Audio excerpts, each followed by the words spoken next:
بسم الله الرحمن الرحيم. كذبت قوم لوط المرسلين إذ قال لهم أخوهم لوط ألا تتقون إني لكم رسول أمين فاتقوا الله وأطيعون وما أسألكم عليه من أجر إن أجري إلا على رب العالمين أتأتون الذكران من العالمين وتذرون ما خلق لكم ربكم من أزواجكم بل أنتم قوم عادون قالوا لئن لم تنته يا لوط لتكونن من المخرجين قال إني لعملكم من القالين رب نجني وأهلي مما يعملون فنجيناه وأهله أجمعین۔ اللہ کے نام سے شروع جو نہایت مہربان رحمت والا۔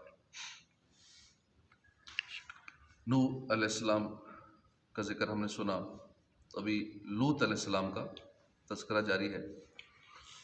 کذبت جھٹلایا، قوم لوط المرسلین، لوط کی قوم نے رسولوں کو جھٹلایا۔ اذ قال، جب فرمایا، لہم، ان سے، اخوہم، ان کے بھائی، قومی بھائی نے، لوط نے، الا تتقون، کیا تم نہیں ڈرتے؟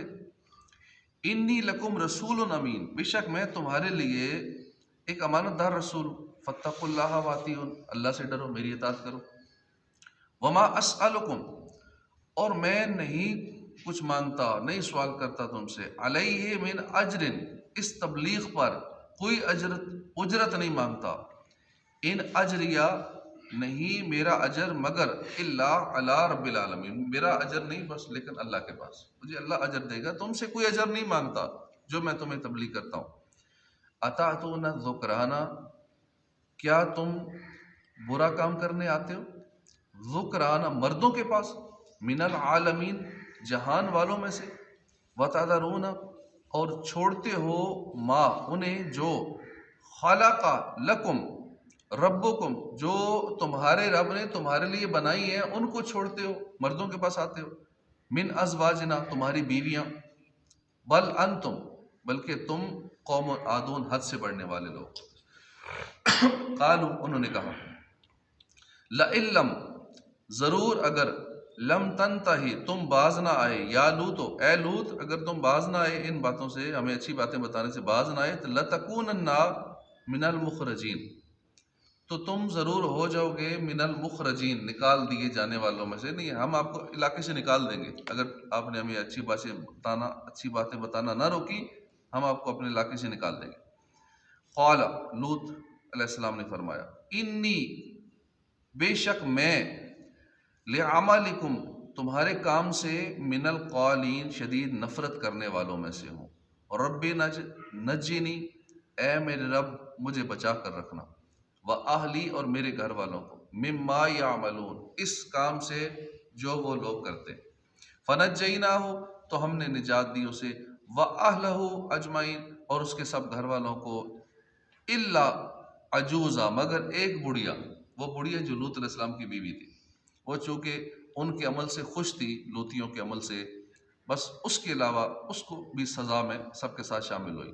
الا عجوزہ، مگر ایک بڑھیا، فی الغابرین، جو پیچھے رہ جانے والوں میں سے۔ ثم دمرنا الآخرین، پھر ہم نے ہلاک کر دیا آخرین، دوسروں کو۔ وَأَمْطَرْنَا، اور ہم نے برسائی ان پر، مطر، ایک بارش، فساء، تو کتنی بری تھی، مطر المنظرین، ڈرائے جانے والوں کی بارش۔ اب ان پہ پتھروں کی بارش ہوئی، زمین کو الٹ دیا گیا، ان کی پوری بستی تباہ و برباد۔ ترجمہ کنز العرفان، لوط کی قوم نے رسولوں کو جھٹلایا جب ان سے، ان کے ہم قوم لوط نے فرمایا، کیا تم ڈرتے نہیں ہو؟ بے شک میں تمہارے لیے امانت دار رسول ہوں، تو اللہ سے ڈرو، میری اطاعت کرو، اور میں اس پر تم سے کچھ اجرت نہیں مانگتا، میرا اجر تو صرف رب العالمین کے ذمے ہے۔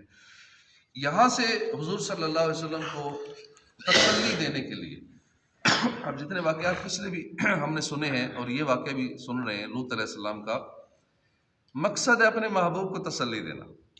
اے محبوب یہ سنیے لوط علیہ السلام کی قوم نے کیا کیا، اپنے محبوب کو تسلی دینے کے لیے اب یہاں واقعہ یہ بیان کیا جا رہا ہے۔ چنانچہ اس آیت اور بعد والی 4 آیات کا خلاصہ یہ ہے کہ حضرت لوط علیہ السلام کی قوم نے اس وقت آپ کو جھٹلا کر تمام رسولوں کو جھٹلایا جب آپ نے ان سے فرمایا اے میری قوم کیا تم شرک اور دیگر گناہوں پر اللہ کے عذاب سے نہیں ڈرتے؟ بے شک میں تمہارے رب کی طرف سے تمہارے لیے اس کی وحی اور رسالت پر امانت دار رسول ہوں، تو تم اللہ کے رسول کو جھٹلا کر اپنے اوپر رب کا عذاب نازل ہونے سے ڈرو، اور جس سیدھے راستے پر چلنے کی میں تمہیں دعوت دے رہا ہوں اس میں میری اطاعت کرو، اور میں اس تبلیغ پر تعلیم پر تم سے کچھ اجرت اور دنیاوی منافع کا مطالبہ نہیں کرتا، میرا اجر و ثواب تو صرف رب العالمین کی ذمہ کرم پر ہے۔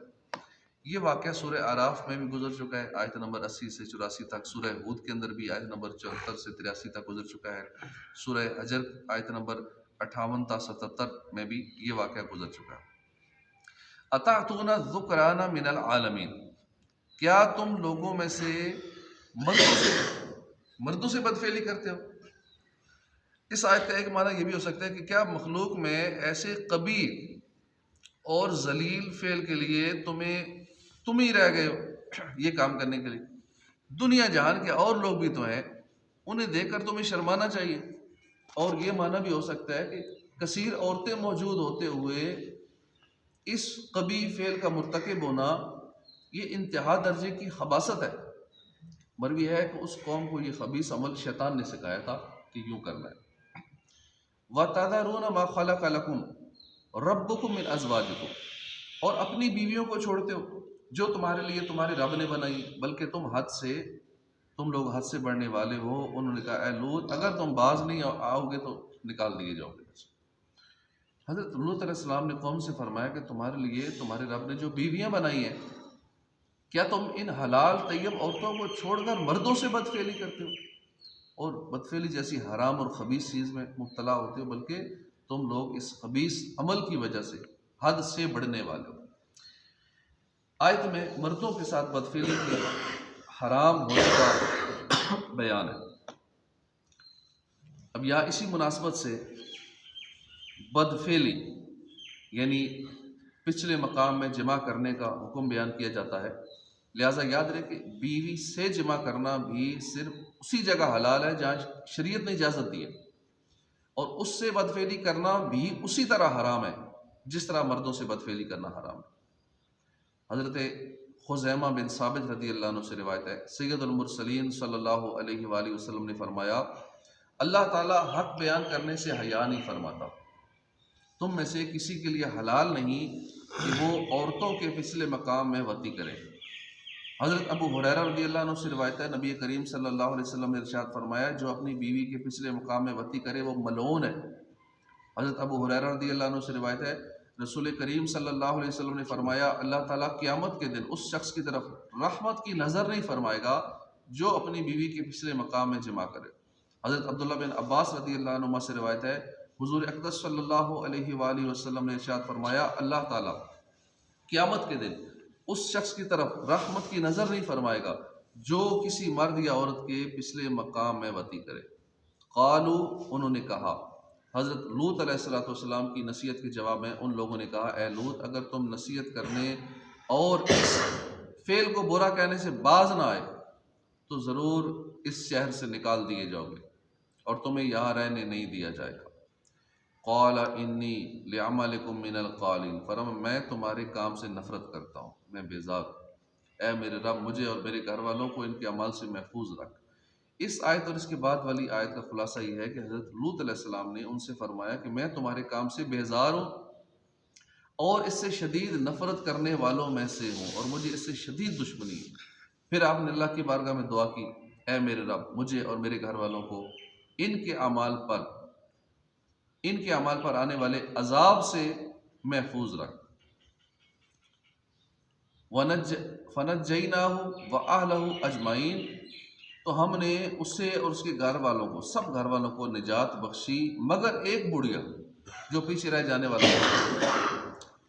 اس آیت اور اس کے بعد والی آیت کا خلاصہ یہ ہے، اللہ تعالیٰ نے لوط علیہ السلام، ان کی بیٹیوں اور ان تمام لوگوں کو جو آپ پر ایمان لائے تھے عذاب سے نجات بخشی، لیکن ایک بڑھیا جو پیچھے رہ جانے والوں میں سے تھی اسے نجات نہ بخشی۔ یہ بڑھیا لوط علیہ السلام کی بیوی تھی، یہ چونکہ اپنی قوم کے فعل پر راضی تھی، اور جو گناہ پر راضی ہو وہ بھی گناہ میں برابر کا شریک، اسی لیے وہ بڑھیا عذاب میں گرفتار ہوئی اور اس نے نجات نہ پائی۔ صدق اللہ العظیم۔